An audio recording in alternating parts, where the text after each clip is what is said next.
Olá, aqui quem vos fala é a professora Vanessa Biagi e hoje nós faremos algumas reflexões acerca da obra de Paulo Freire, Pedagogia da Autonomia, sobre os saberes necessários à prática educativa.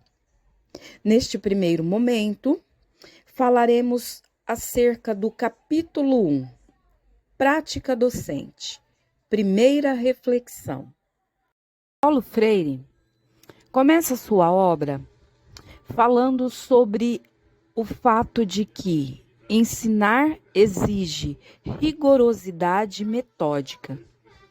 E ele diz que o professor verdadeiramente democrático é aquele que fortalece a criatividade dos estudantes e não apenas a tolera. Ou seja, ele encoraja o questionamento, o debate e a crítica ao conteúdo da matéria. É nesse sentido que essa rigorosidade metódica está relacionada a criar condições para uma aprendizagem crítica. Mas isso só acontece quando professores e alunos são curiosos, inquietos, questionadores e instigadores, humildes e persistentes no processo de aprendizagem. O aluno precisa ter consciência que a aprendizagem não pode apenas ser transferida a ele. Ele tem que se engajar nesse processo de aprendizagem. O aluno precisa aprender a construir e reconstruir o saber ao lado do professor. Nesse sentido, a tarefa do educador é ensinar a pensar certo. E o conhecimento é um processo sempre em transformação. O aluno precisa aprender a interagir em seu próprio aprendizado, a pensar junto e de maneira crítica. O ato de pensar verdadeiramente comprometido com a busca do conhecimento é incomparável e não pode nunca ser corrompida por aquele que se acha o dono da verdade. Por isso, é preciso e importante conhecer os saberes existentes, mas, principalmente, estar aberto a saberes ainda não existentes. Ensinar exige pesquisa. Toda relação ensino-aprendizagem exige pesquisa, por meio do questionamento, da busca. Tudo isso faz parte da natureza da prática docente. O professor tem uma relação direta com a pesquisa para transformar o saber. Ele tem a função de transformar o saber, de despertar o aluno. E para isso, pesquisar faz parte dessa definição de ensinar. Desde a preparação da aula até a orientação dos seminários, da apresentação dos grupos, o aluno precisa estar desperto para aprender a aprender e aprender a pesquisar, a buscar conhecimento, a buscar sua própria verdade, a construir o seu próprio raciocínio. O livro didático, ele deve sempre ser complementado e problematizado por professores e seus alunos na sala de aula ou em outros espaços de aprendizagem. Os alunos precisam aprender a agir e a interagir de forma ativa com o próprio aprendizado. Nesse sentido, o conhecimento não é um objeto consolidado. mas é sim um processo em transformação. O conhecimento sempre estará em transformação. O que eu sei hoje é diferente do que eu sabia ontem e será diferente do que saberei amanhã. O conhecimento se renova a cada instante, junto com o conteúdo em que é vivenciado. O saber não pode ser cumulativo, bancário, pragmático. O saber precisa ser dinâmico. Por mais que saibamos, estamos sempre aprendendo. Por mais que alguém muito estude, ninguém nunca vai saber tudo. Assim como as águas se renovam a cada instante, os conhecimentos são constantemente superados. Professor e aluno buscando e aprendendo juntos, pesquisando e descobrindo juntos. Ensinar exige respeito aos saberes educandos. O professor precisa respeitar e conhecer o que o aluno já sabe, o conhecimento prévio do aluno. O professor e a escola têm o dever de respeitar os saberes dos alunos, que são construídos socialmente em suas práticas cotidianas.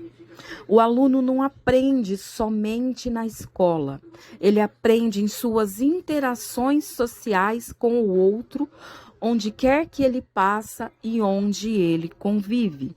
Ele aprende na escola, ele aprende em família, ele aprende na igreja, ele aprende quando vai ao mercado ou quando vai às compras com a mãe. Em todo momento ele está aprendendo.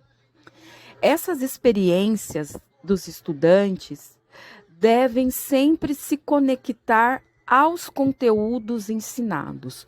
O professor deve provocar, estimular o aluno para que esse aluno consiga fazer essa relação do que ele aprende com o que ele vive.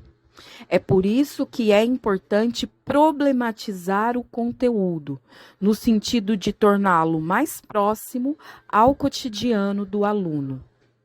Não basta a escola apenas falar para os estudantes, ela precisa falar com os estudantes. O espaço escolar no Brasil precisa deixar de ser autoritário e passar a oferecer aos seus alunos o direito de participar do processo de transformação dos conhecimentos escolares. Se é o aluno que aprende, se é o aluno que vai vivenciar esse aprendizado, ele deve participar, ser incentivado a participar da escolha do que será ensinado. Esse aluno, ele deve ser orientado, incentivado a ter uma reflexão crítica sobre como aquilo que ele está aprendendo pode ajudá-lo a interagir com o cotidiano, com a sua vida, com a sua aprendizagem, no meio em que convive. O professor democrático não pode ter medo da liberdade. Ele deve estar preparado para incentivar, para orientar e para facilitar o processo de liberdade da aprendizagem. É por isso que ensinar exige respeito às necessidades, às curiosidades, aos desejos e às questões vivas que os alunos devem ter. A liberdade de trazer a... Ensinar exige criticidade. Para Paulo Freire, quando a gente analisa a diferença entre a ingenuidade e a criticidade, entre os saberes da experiência cotidiana e os conhecimentos científicos, a gente observa que o que ocorre não é uma ruptura entre essas duas formas de conhecimento. A curiosidade ingênua sem deixar de ser curiosidade, se torna mais e mais significativa, quando passa a ser curiosidade epistemológica, ou seja, é aquela curiosidade ingênua que aprendeu a se aproximar do conhecimento a partir de um método crítico. É uma mudança de qualidade, mas não de essência. Nesse sentido, os cientistas superam o senso comum ao inserir métodos mais críticos na sua curiosidade. Paulo Freire, nesse sentido, diz que, como somos sujeitos históricos, nossa curiosidade também é historicamente construída e reconstruída. Por isso, uma das tarefas fundamentais da prática educativa é o desenvolvimento da curiosidade crítica, aquela que se aproxima do conhecimento sem se submeter a ele. Paulo Freire não sacraliza a tecnologia, mas também não a demoniza. Para Paulo Freire, o aprendizado só pode ser crítico quando o ponto de partida é a curiosidade. Ensinar exige estética e ética. Não se deve confundir os conceitos de pureza com puritanismo. Entenda, existe um abismo, uma diferença muito grande entre ser puro e ser puritano. Quando a pureza está relacionada resumidamente, diretamente com aquilo que lhe conduz aos desejos de Deus, percebe-se no puritanismo uma espécie de cortina de fumaça para encobrir desvios de caráter ou coisas do gênero. Uma coisa é deixar de fazer o mal com medo da punição e porque essa escolha é proibida. Outra coisa é escolher fazer o bem, mesmo sabendo que seria possível ou talvez até mais fácil fazer o mal. Só podemos nos tornar éticos quando temos a liberdade de aprender, de comparar, de escolher, de decidir, de aceitar ou de recusar fazer o mal ou escolher fazer o bem. Seres humanos não estão prontos, acabados. O conhecimento ainda está sendo construído e a humanidade ainda está aprendendo sobre si mesma para depois, possivelmente, aprender sobre os outros. A liberdade é indispensável para a educação e não pode estar dissociada da ética. Ambas necessitam andar de mãos dadas. Pensar certo exige profundidade e exige a compreensão de que a realidade é complexa e todas as ideias comportam também suas próprias contradições. Não há como pensar certo sem ética. Todo pensar certo é radicalmente coerente. O professor precisa conhecer os recursos expressivos para conquistar aquela atenção crítica do aluno. Ensinar exige a corporificação das palavras pelo exemplo. Ensinar não é apenas falar. Ensinar é dar exemplo, é ser exemplo. Não se cria um ambiente de aprendizagem verdadeiro quando o professor diz: faça o que eu digo, mas não faça o que eu faço. Quando o professor não faz o que ensina, ele apenas causa desconfiança sobre o conteúdo que ensina, porque tudo que ele diz torna-se desacreditado. Nesse sentido, pensar certo é fazer certo. Os alunos percebem com muita clareza quando o professor é incoerente, contraditório e não acredita naquilo que ele mesmo está dizendo. Ou seja, o professor finge que ensina e os alunos fingem que aprendem. Isso não existe quando o professor ensina a pensar certo. Não há como ensinar quando o seu próprio exemplo não é uma confirmação viva do que você ensina, do que você vive e do que você faz. Quando a prática do professor contradiz o seu discurso, ela não cria vínculo. Não é possível dizer que há um professor crítico e democrático se, diante o questionamento dos alunos, o professor encerra uma discussão dizendo: "Você sabe com quem está falando?" Ou ainda: "Você sabe o conhecimento que eu possuo?" A atmosfera de aprendizagem exige relação de confiança para que todos se sintam encorajados a exercitar sua argumentação. Professor e aluno pesquisando, buscando, ensinando e aprendendo juntos, com total liberdade para questionamentos, dúvidas, respostas e busca do conhecimento. Ensinar exige risco, aceitação do novo e rejeição a qualquer forma de discriminação.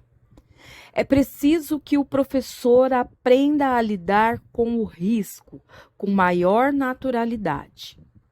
As novas ideias, as novas tecnologias, as novas metodologias não devem ser recusadas apenas porque são novas. O antigo e tradicional também não depende de uma questão meramente cronológica.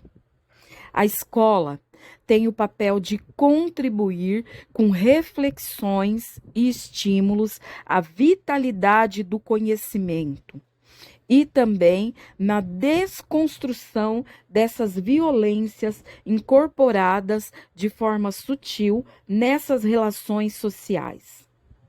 A discriminação, os preconceitos raciais, preconceitos de classe, de gênero, negam todos os esforços históricos pela construção de uma sociedade e de uma escola democrática.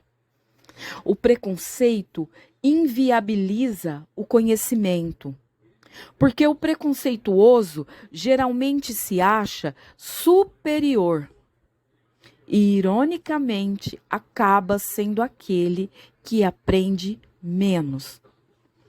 É preciso humildade para pensar e bom senso para regular os nossos exageros e evitar caminhadas cegas até a insensatez. Os conteúdos escolares não têm um fim em si mesmo. A escola não é uma bolha de isolamento do mundo, mas sim um espaço de convivência e de aprendizado. A escola deve assumir o risco de interagir com o mundo, Ensinar exige reflexão crítica sobre a prática. O professor democrático sabe que a reflexão crítica é o ponto de partida para a prática docente. Na pedagogia da autonomia, o ensino-aprendizagem exige um movimento dinâmico e dialético entre o fazer e o pensar sobre o próprio fazer. Os saberes da experiência são fundamentais, mas não são suficientes. A superação da ingenuidade tem que ser produzida pelo próprio aprendiz e fundamentada em conjunto e comunhão com o professor. É necessário que, através da reflexão sobre a prática, a curiosidade ingênua, voltando-se sobre ela mesma, perceba-se como tal e vá se tornando crítica. O primeiro passo para superar a ingenuidade e alcançar a criticidade é a autocrítica. A arrogância não produz sujeitos críticos, mas sim ingênuos. O arrogante se acha pronto, se acha suficiente e perde a consciência do sentido de sua prática e tende a ensinar. Exige o reconhecimento e a assunção da identidade cultural. É pensando criticamente a prática de hoje ou de ontem que se pode melhorar a próxima prática, pois é na prática que a reflexão crítica se concretiza de verdade. Nesse sentido, uma das tarefas mais importantes da prática educativa é criar as condições para que os estudantes possam se assumir como sujeitos históricos, nos seus vínculos uns com os outros e também em suas relações com os professores.